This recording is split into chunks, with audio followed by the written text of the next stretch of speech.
શું તમે સદા તંદુરસ્ત રહેવા માંગો છો? તો હવે તમારી તંદુરસ્તી એ અમારી જવાબદારી.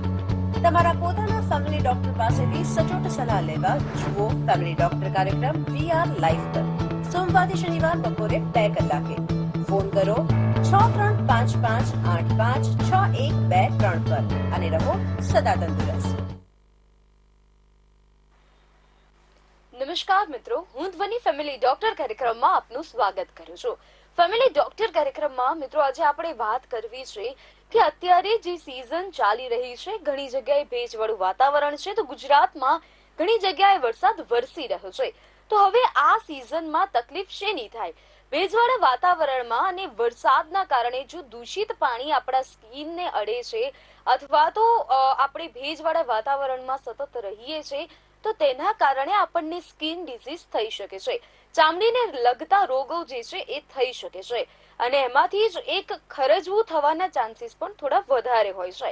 ત્યારે આજના કાર્યક્રમમાં મિત્રો આપણે ખરજવા વિશે વાત કરીશું અને ખરજવાના પ્રકારો વિશે જાણીશું અને તેના થવાના કારણો બીજા કયા હોઈ શકે છે એ વિષય પર બી માહિતી મેળવીશું.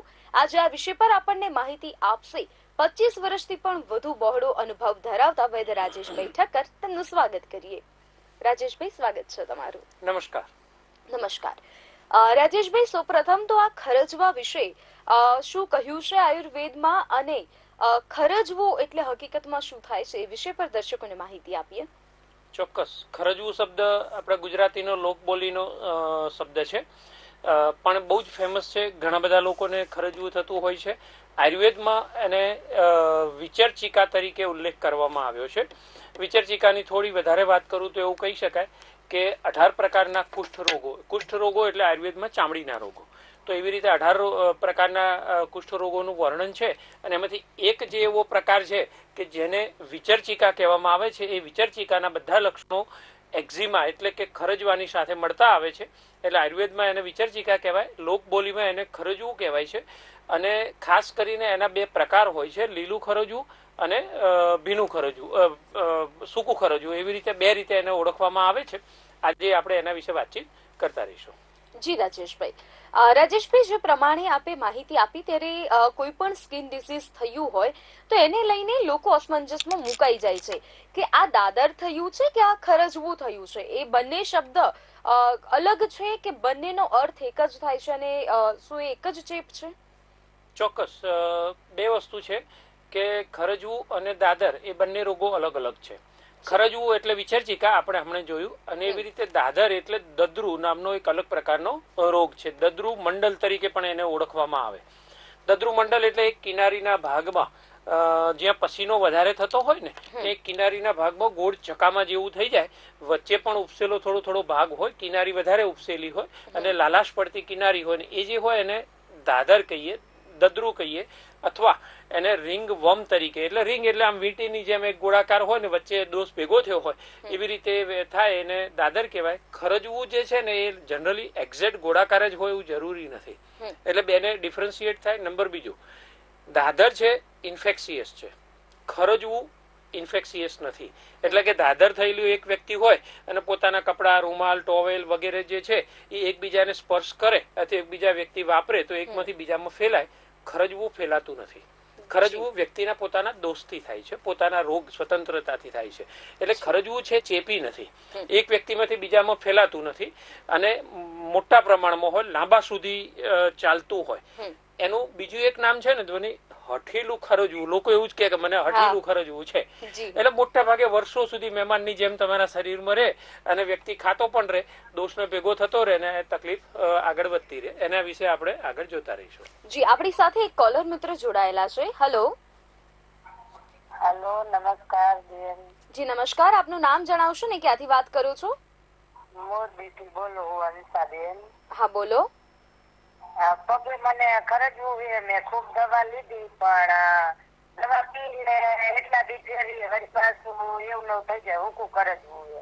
બરાબર. એટલે દવા ટ્યુબ લગાડો છો કે આયુર્વેદિક દવા લીધી છે? ના, બતાવ્યું તું મોરબીમાં. બરાબર. ટ્યુબ આપી હતી ને ગોળીઓ આપી હતી. બરાબર. એટલે આમાં કેવું છે કે તમે એલોપેથી દવા લેશો તો એ અત્યારે હાલ પૂરતું જે દોષ છે એ ત્યાં વિખેરાઈ જાય છે. એટલે તમને એવું લાગે છે કે આ મટી ગયું છે, હકીકતમાં એ મટતું નથી અને એ સતત થયા કરે છે, લાંબા ગાળા સુધી એ રહેતું હોય છે. એટલે આયુર્વેદિક દવા તમારે લેવી જોઈએ, પણ ધીરજ રાખીને 6 થી 10 મહિના કે 12 મહિના સુધીની સારવાર કરજો. તમે કેટલા સમયથી છે? કેટલા સમયથી છે તમને? ખરેખર તો 3-4 વર્ષ થયા, પણ જે દવા લઈ થોડા દિવસ અને કેટલા એકદમ લોહી નીકળે. હા, અને લોહી નીકળે એટલે પાણી જેવું સ્ત્રાવ થાય, લોહી નીકળે એવું થાય છે? ના, એકદમ આપણે ન પડે એટલે સીધી લોહીની ધાર જ થાય. બરાબર છે. અને કયા ભાગમાં છે? પગે છે, બે પગ. બે પગમાં છે. અને કેટલું હશે? મોટું ચકામું હશે? હા, બરાબર છે, બરાબર. હા, હું 2 ઔષધો સૂચવું છું. એક લગાડવાનું તેલ બતાવું છું, બરાબર? એ નિયમિત તમે કરો અને સતત 6 થી 12 મહિના માટેની સારવારની ભલામણ કરું છું. જી, ટીવી માં જાણો, એથી ફોન કપાય છે.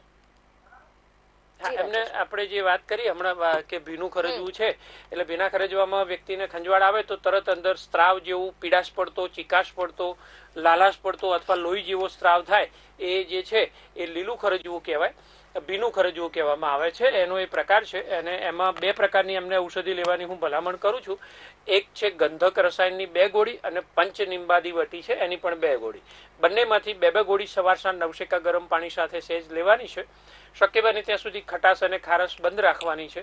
ત્યાં લગાડવા માટે એક અર્ક તેલ આની ભલામણ કરું છું. અર્ક તેલને પણ ત્યાં માલિશ કરવી પડશે અને સતત ઉતારવું પડશે. એટલે કેવું થશે કે ખાલી લગાડીને મૂકી દેશો તો એ ખરજવામાં કાયમી રાહત ના થાય, પણ ઉતારી અને અંદર તેલ એટલે ચામડીના પડમાં ઉતરે એવી રીતે એને માલિશ કરવાની છે. જી, વધુ એક કોલર મિત્ર સાથે વાત કરીશું. હેલો. હેલો. જી નમસ્કાર, આપનું નામ જણાવશો ને ક્યાંથી વાત કરો છો? નમસ્કાર, હું અમદાવાદથી બોલું છું, મનીષ બોલું છું. હા, બોલો મનીષભાઈ. મારે તો સૌપ્રથમ વીઆર લાઈવ ચેનલ અને ડોક્ટર રાજેશભાઈને ખૂબ ખૂબ ધન્યવાદ આપવા છે જી કે દર બુધવારે જે અલગ અલગ વિષય ઉપર આપ જે દર્દીઓને જે આપ ઉપચાર બતાવો છો. જી. હવે એ સામાન્ય ડોક્ટર પાસે બી એપોઇન્ટમેન્ટ લઈએ છે તો 1000 થી 1500 રૂપિયા લેતા હોય છે અને તોય બી પૂરી માહિતી નથી મળતી. એ તમે નિઃશુલ્ક જે આપીને જે સેવા કરી રહ્યા છે એ બદલ આપને અને રાજેશભાઈને ખૂબ ખૂબ હું ધન્યવાદ આપું છું. ખૂબ ખૂબ આભાર મનીષભાઈ. અમને પણ આનંદ થાય છે. અમારા કાર્યને, સારા કાર્યને પ્રોત્સાહન આપનાર હોય તો અમને પણ ખૂબ આનંદ થાય છે. આપને ખૂબ ખૂબ નમસ્કાર સાહેબ. હા, નમસ્કાર. જી, જે પ્રમાણે રાજેશભાઈ આપણે ખરજવા વિષય પર વાત કરી, તો હવે આ ખરજવા જ્યારે પણ થાય છે એ થવાના કારણો શું છે? એક ભેજવાળું વાતાવરણ કહી શકીએ છીએ. વધુ એક કોલર જોડાઈ રહ્યા છે. હેલો. જી નમસ્કાર, આપનું નામ જણાવશો ને ક્યાંથી વાત કરો છો? દાહોદથી વાત કરું છું. હા બેન, આપનું નામ શું છે? મારું નામ કેરોલીન. હા, જણાવો શું છે તમને પ્રશ્ન? હા, મારે ઘૂંટણમાં દુખાવો થાય છે. ઘસારો થઈ ગયેલો પણ સારું થઈ ગયેલું, પાછું ચાલુ દુખવાનું. બરાબર. આપની ઉંમર જણાવો. જકડે ગયો એમ થઈ જાય છે. આપની ઉંમર કેટલી?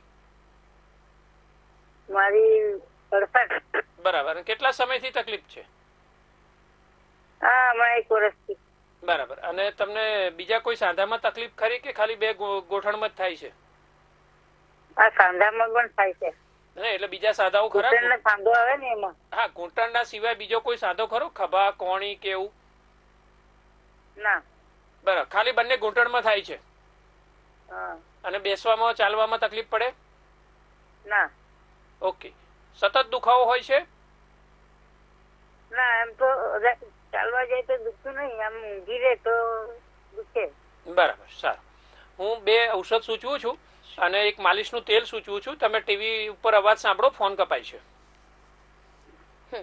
હા, એમને આપણે સાંધાનો ઘસારો છે જે ઉંમરને કારણે જે થતો હોય, એટલે વચ્ચેની ગાદી ઘસાતી જાય અને વચ્ચેની ચીકાશ શોષાતી જાય, એ પ્રમાણે આ રોગ આગળ વધતો જાય છે.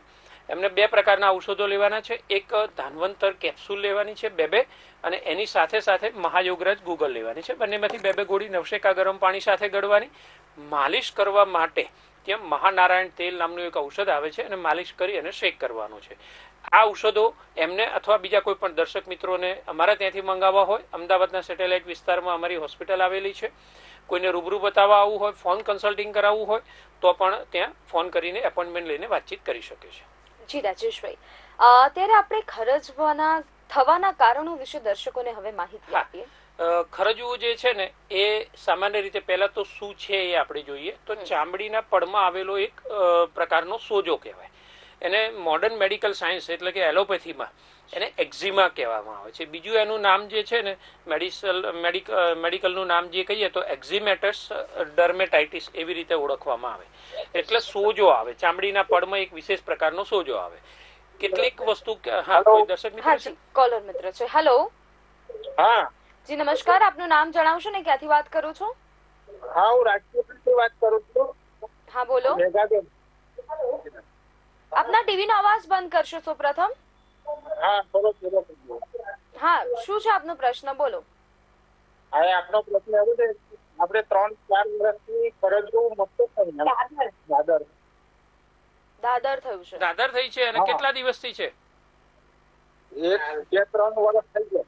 2-3 વર્ષથી છે. અને કેટલા ભાગમાં છે શરીરમાં? 2-3 છે કે વધારે ચકામાં છે? 2 છે. 2 ચકામાં છે. બહુ મોટા ચકામાં છે? ના બહુ મોટા છે. અચ્છા, અને મટી જાય વારંવાર ને ફરી પાછું થયા કરે? એટલે આમાં દવા ચાલે ને પછી મટી જાય પછી પાછું ચાલુ થઈ જાય. હા હા હા, આવું મોટે ભાગે દરેક વ્યક્તિને થતું હોય એટલા માટે કે સ્ટીરોઇડ અને એન્ટી ફંગલ વાળી દવાઓ હોય ને ટ્યુબ હોય લગાડી હોય એટલે અત્યારે ડિસએપિયર થઈ જાય, ફરીથી પાછું થયા કરે. એની આયુર્વેદ સારવાર કરો અને કેટલીક ગોળી આપું છું અને એક પાવડરનું હું તમને ભલામણ કરું છું, નિયમિત રીતે કરો. અમારા ત્યાંથી પણ ઔષધો તમે મંગાવી શકશો. નીચે જે ફોન નંબર આવે છે ત્યાં ફોન કરી અને તમે નિસર્ગ આયુર્વેદ ઉપર તમે પૂછપરછ કરી શકો છો. ફોન કપાય છે, ટીવી ઉપર અવાજ સાંભળો તમે. હા ના જી રાજેશભાઈ. હેલો. હા હેલો. હા, ટીવી પર તમે જાણો આપનો ઉત્તર. જી રાજેશભાઈ. હા, એમને આપણે સારવાર વિશે વાતચીત કરીએ છીએ. એક ગંધક રસાયણની 2 ગોળી લેવાની છે અને એની સાથે સાથે બૃહદ મંજિષ્ટાદી ઘનવટી એની પણ 2 ગોળી. બંનેમાંથી 2 ગોળી છે. સવાર સાંજ ખાલી પેટે લેવાની છે અને 1-1.5 કલાક સુધી કશું ખાવા પીવાનું નથી. એક ચક્રમર્દ નામનો એક વનસ્પતિ આવે છે.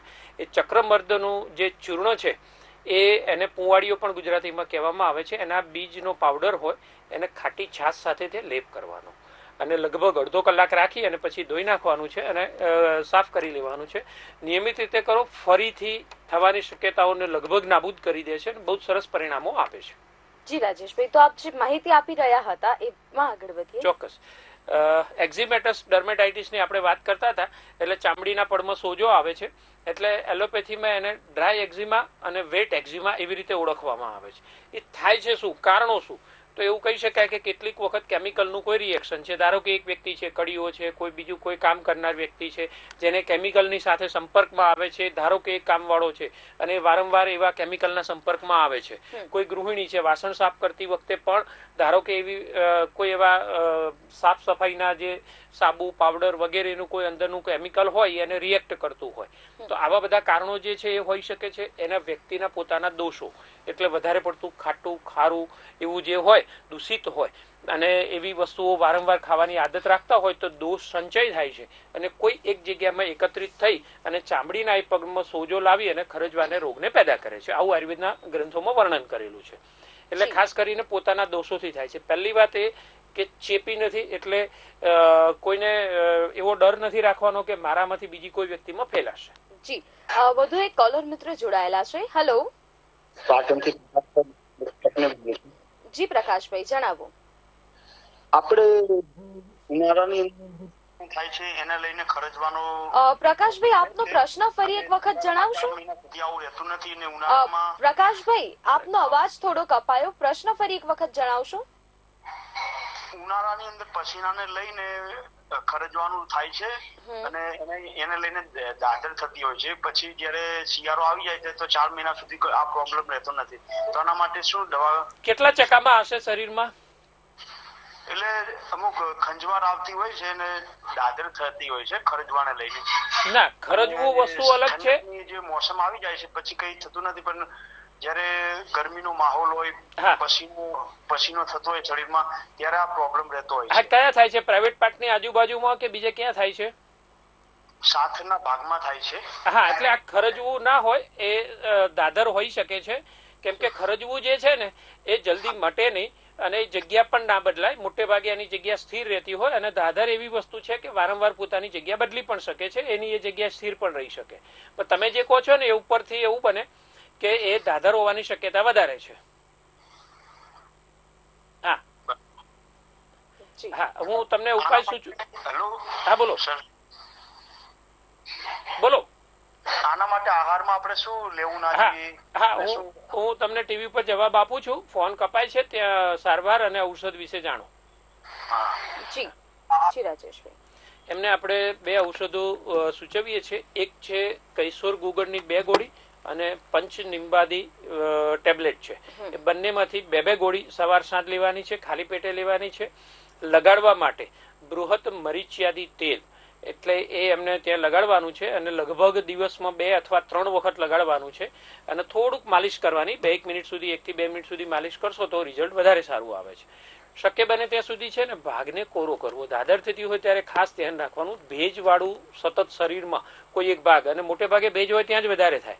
એટલે અંડર આર્મ છે, પ્રાઇવેટ પાર્ટની આજુબાજુનો ભાગ છે, અથવા તો જ્યાં બેલ્ટ આપણે પહેરતા હોય પુરુષો કે, તો એ જે ભાગ છે સતત પસીનો રહેતો હોય તો એવા ભાગમાં આ દાદર વગેરે થવાની શક્યતાઓ વધારે હોય છે.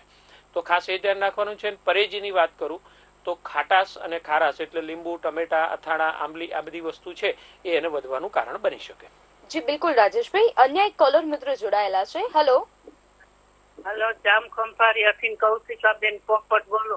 હા બોલો કૌશિકાબેન. મારા 2 પગમાં જણજણાટી થાય છે, ગોઠણ સુધી. કેટલા સમયથી અને થાય છે? પગ દુખે છે ને 2 પગમાં જણજણાટી થાય, ન બેહાય ન ઉપાય. હા, અને ઉંમર કેટલી? ઉંમર 59. હા, અને કેટલા સમયથી થાય છે? આજે 3 વર્ષ થઈ ગયા. સારું. તમને ડાયાબિટીસ કે બ્લડ પ્રેશર કે એવું કઈ તકલીફ ખરી? બીપી છે 20 વર્ષથી. હવે બીપી ની તકલીફ છે, ડાયાબિટીસ કે એવું નથી ને? ના, ડાયાબિટીસ નથી. અને હાથ પગ ઢીલા થઈ ગયા. કમરમાં દુખાવો થાય છે? હા, કમર ને કમર દુખે છે, પગ પણ દુખે છે? હા, પગ દુખે ને પગમાં ખાલી બહુ ચડી જાય છે ને જણજણાટી થાય. બરાબર. ચાલવામાં તકલીફ પડે એવું લાગે? ચાલતી વખતે બરાબર.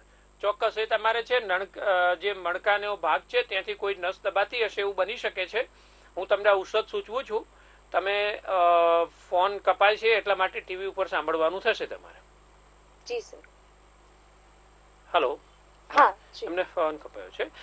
મોટે ભાગે જે છે ને એ એમને ચેતાઓની તકલીફને કારણે થતું હોય એવું લાગી શકે છે. મણકાની કોઈ એક નસ જે L5 કે લંબોસેક્રલ જોઈન્ટ જેને કહીએ ત્યાં દબાતી હોય તો આવું બની શકે છે. 2 ઔષધો એમને લેવાની આપણે ભલામણ કરીએ છીએ. એક છે વાત ગજાંકુશ રસ અને બીજું છે વાતારી ગુગળ. બંનેમાંથી 2 ગોળી નવશેકા ગરમ પાણી સાથે ગળવાની છે અને 1.5-2 કલાક સુધી કશું ખાવા પીવા નથી. દવા ગરમ પાણી સાથે લેવાની છે. ધીમે ધીમે લેવાથી લગભગ 3 મહિનામાં એમને બહુ જ સરસ ફાયદો જોવા મળશે. જી રાજેશભાઈ.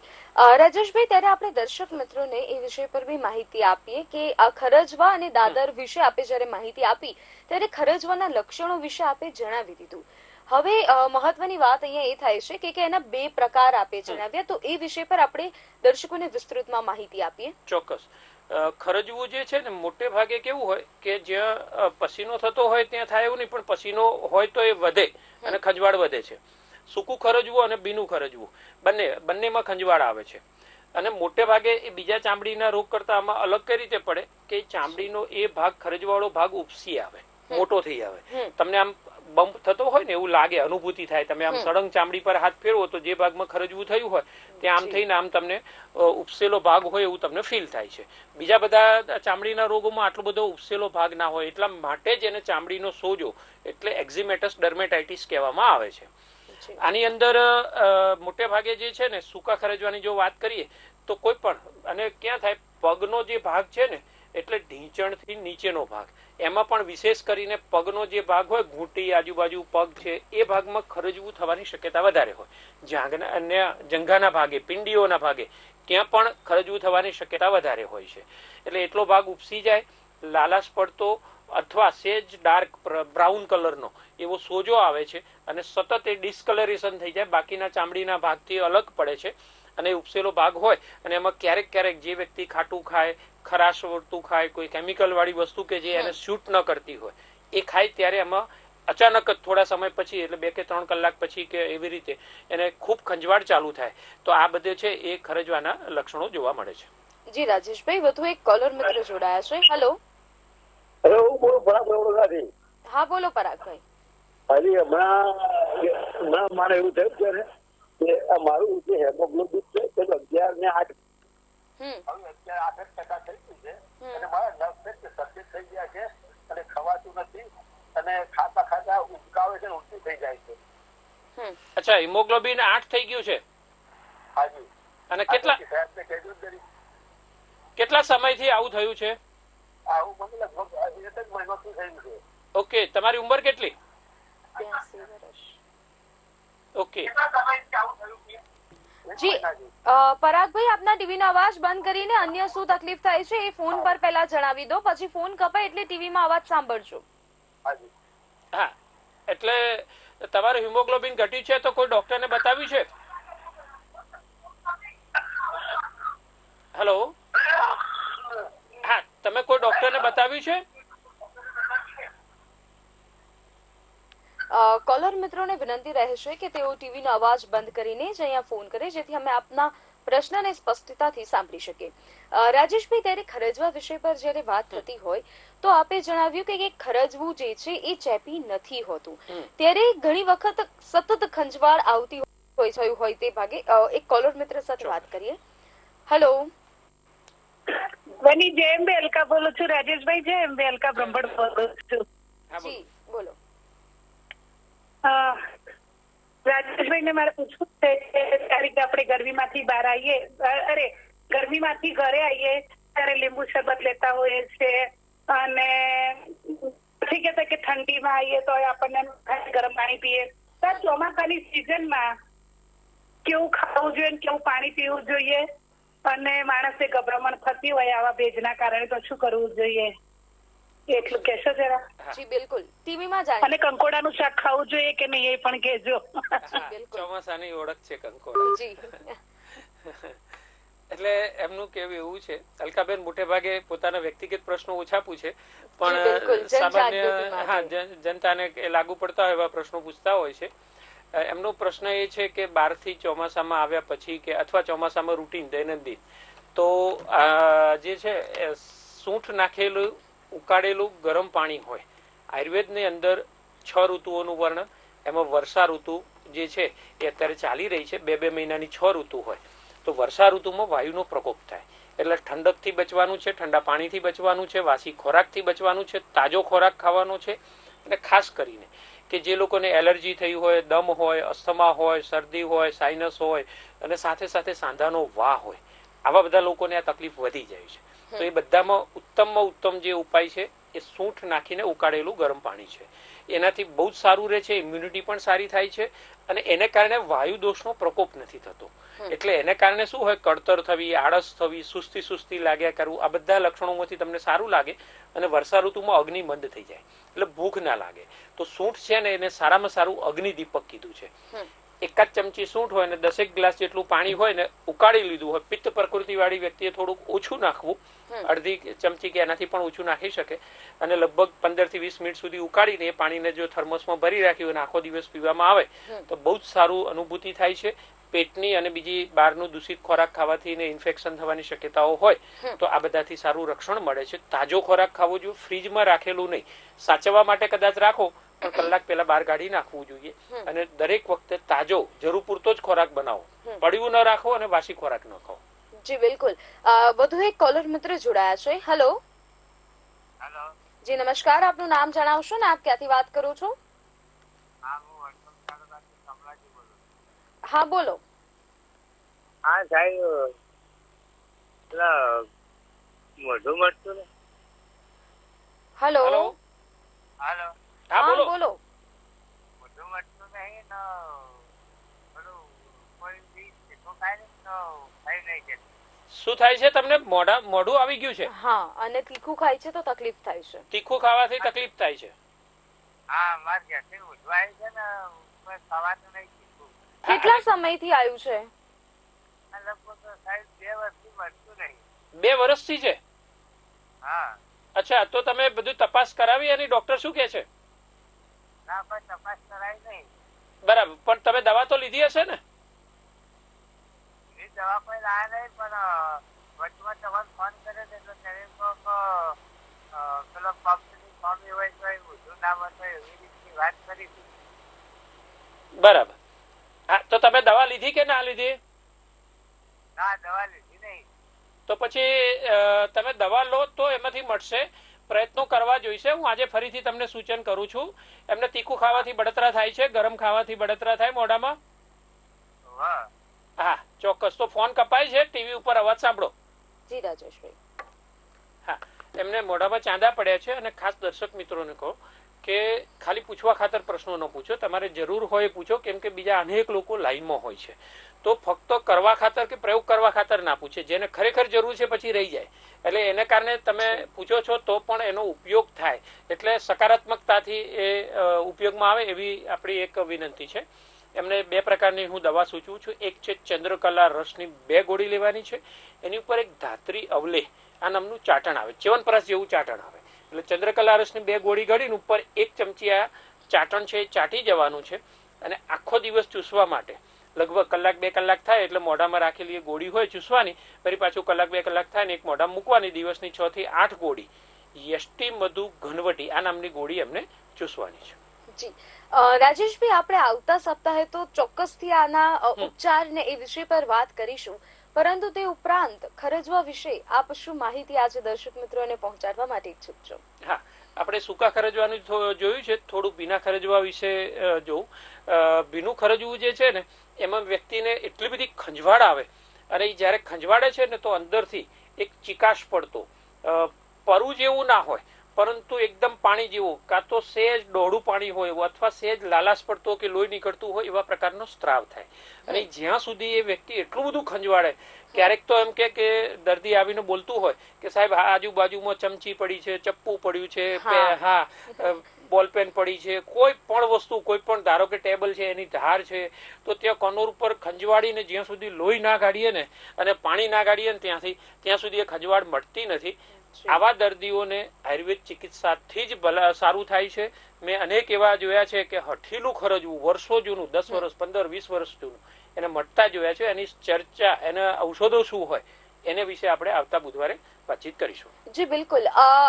આપણે એક દર્શક મિત્રોને છેલ્લે હિન્ટ આપીએ કે આ જે ખરજવું જે છે એમાંથી શું તે લોકોને 100% મુક્તિ મળી જ શકે છે? કારણ કે જે પ્રમાણે હઠીલું ખરજવું આપે કહ્યું તો ઘણા લોકો મૂંઝવણમાં મુકાઈ શકે કે ઢગલો દવા બદલી છોડો, હવે નથી કરવું, તો શું કહેશો? હા, એટલે મોટે ભાગે સફળતા એવું હોય કે આપણે જ્યાં હથિયારો હેઠા મૂકીએ ને એની પછીના સ્ટેપમાં જ સફળતા હોય. એટલે આયુર્વેદ સારવાર એટલા માટે કરવી જોઈએ. અને ખાસ બીજું એક, કોઈ પણ કુષ્ઠ રોગ એટલે ચામડીના રોગો 5 વર્ષથી વધારે જૂના થાય ને તો મટાડવા અઘરા હોય અને લાંબા ચાલે. ધારો કે કોઈ વ્યક્તિને ખરજવું થયું તો તરત જ જો આવે છે ને તો 15 દિવસ કે મહિનો મેક્સિમમ, બરાબર, ક્યારેક તો અઠવાડિયા કે 15 દિવસમાં જ એને રાહત થઈ જતી હોય છે.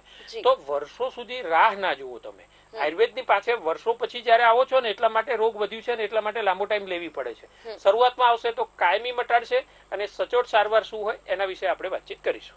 જી બિલકુલ. રાજેશભાઈ, આજે આપે અમારી સાથે જોડાઈને સૌ દર્શકોને જે ઉપયોગપૂર્ણ માહિતી આપી એ બદલ આપનો ખૂબ ખૂબ આભાર. જય ધન્વંતરી, જય આયુર્વેદ. તો દર્શક મિત્રો, આજના કાર્યક્રમમાં આપણે જાણ્યું કે ખરજવું એટલે શું થાય છે. એ ચામડીને રગતો જે રોગ છે તે અવશ્યથી મટી શકે છે, પરંતુ આયુર્વેદમાં જો તમે એની સારવાર કરાવો છો તો તમારે 6-12 મહિના સુધી સતત એની સારવાર લેવી જરૂરી છે. વચ્ચેથી કોર્સ છોડી અને પછી તમે કહેશો કે કોઈ રિઝલ્ટ નથી મળ્યું, એ અયોગ્ય રીત છે. કોઈ પણ આયુર્વેદ હોય કે એલોપેથી એમાં દવા કરવાની. ત્યારે મિત્રો, આવતા સપ્તાહે બુધવારે આપણે અવશ્યથી ખરજવામાં આપણે કયા પ્રકારની સારવાર કરી શકીએ છીએ, પંચકર્મ તેમાં કઈ રીતે ઉપયોગી છે એ વિષય પર જાણીશું. આજના કાર્યક્રમમાં મને અને વૈદ્ય રાજેશભાઈ ઠક્કરને રજા આપશો. નમસ્કાર. શું તમે સદા તંદુરસ્ત રહેવા માંગો છો? તો હવે તમારી તંદુરસ્તી એ અમારી જવાબદારી. તમારા પોતાના ફેમિલી ડોક્ટર પાસે લેવા જુઓ ફેમિલી ડોક્ટર કાર્યક્રમ VR લાઈવ પર સોમવારથી શનિવાર બપોરે 2 કલાકે. ફોન કરો 6355856123 પર અને રહો સદા તંદુરસ્ત.